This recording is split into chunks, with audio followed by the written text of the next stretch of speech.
இன்றைக்கி நம்ம உண்ணியப்பம் தாங்க பண்ணியிருக்கிறோம். இதுக்கு ஒரு பவுல் எடுத்துக்கலாம். இதில் 1 கப் பச்சரிசியை சேர்த்துட்டு 2-3 தடவை நல்லா கழுவிட்டு ஒரு 8 மணி நேரத்துக்கு நல்லா ஊற வச்சு எடுத்துக்கலாங்க.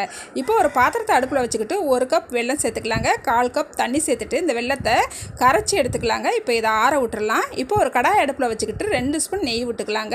கொஞ்சமாக தேங்காய் கட் பண்ணி வச்சுருக்கிறேன். இதையும் சேர்த்துட்டு இந்த தேங்காய் பொன்னிறமாக வர வரைக்கும் நல்லா வறுத்து எடுத்துக்கலாங்க. இப்போ பாருங்கள், நம்ம ஊற வச்ச அரிசியை ஒரு மிக்சி ஜாருக்கு மாற்றிக்கிட்டு 3 வாழைப்பழத்தை இதில் சேர்த்துக்கிறேங்க.